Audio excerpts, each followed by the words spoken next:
Because of the nature of his crimes, visitation was limited. After months of coordination, they were finally successful at getting a crack at a face-to-face with him. They arrived at the prison as a team. The protector was a journalist and Miriam was a psychologist. They wanted to interview a child molester and murderer for an upcoming television series focused on the perpetrator's life before, during, and after committing nefarious acts. The truck driver agreed to meet the twosome for an interview.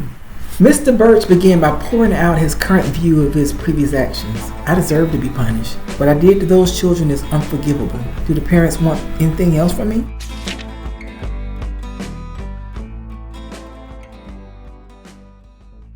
Miriam revived her protector's idle voice box, a largely inactive tool, and he started to speak. His voice and inflection seemed challenged and unnatural, yet his conversation and line of questions exhibited clear focus and characteristics of a critical thinker. Where are the boys, the 2 boys you did not kill who rode with you?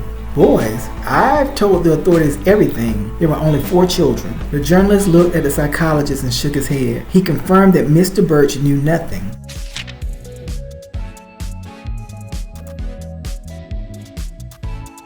Miriam grappled to find something she could use. Why do you like children? Can you describe how your victims smelled and maybe their clothes? The joy and excitement kids feel after being trapped indoors after days upon days of uncooperative weather, only to be freed and allowed to run about under the sun's rays, best describe the euphoric feeling and expression that fell with Mr. Birch. He opened a sick and twisted chest filled with grisly and appalling details. It was very apparent that the twins were in grave danger. Had it not been for their abilities, this animal would have been blissfully devouring them. It was also very apparent that the twins saved many more lives that this monster would have destroyed if he continued to walk free. They did a great service by directing him to the authorities.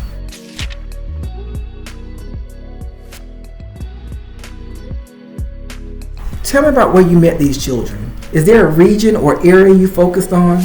My route took me from Salisbury to Old Saybrook and from Killingly to Norwalk. I normally found my children while driving in the northeastern portion of the state. Has your route ever changed? If so, was that route change directed by your company? As I said before, my route takes me from Salisbury to Old Saybrook and from Killingly to Norwalk. The journalist felt something. He let the psychologist know that he had found their string.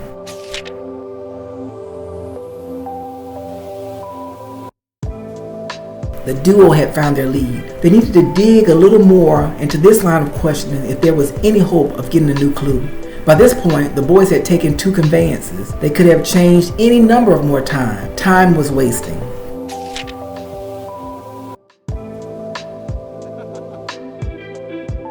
How did your company feel when they learned you are the Connecticut Highway abductor and child killer? What was the name of the company? It was the Blow the Weir's Trucking Company. They immediately cut ties with me and disassociated their business from me to prevent the company and patron backlash. Miriam's protector, a being of few words, spoke. This ends our interview for now.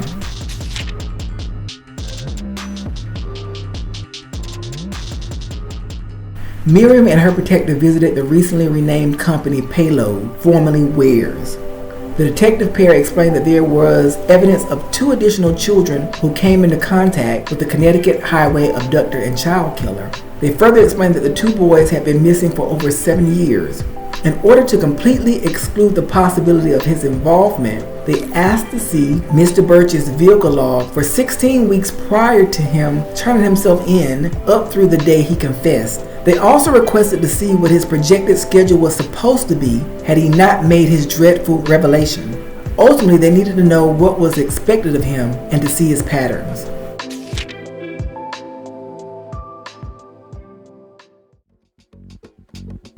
After they reviewed his routes, they found it was quite different in the days leading to disclosure compared to 12 weeks earlier. Also, Mr. Birch's projected schedule was in direct contrast to this blip in his otherwise frequent, familiar, and commonplace schedule. He went beyond the state's border. He drove southeast to Memphis, Tennessee. The company's GPS worked as designed, tracking driver abnormalities, but did nothing to shed light on their secretly deviant yet highly efficient professional truck driver.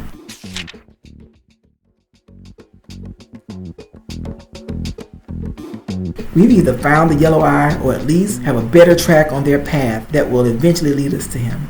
Mr. Birch missed out on his greatest prize when he met Chase and Chance. Miriam and her protector were swiftly on their trail of their greatest prize.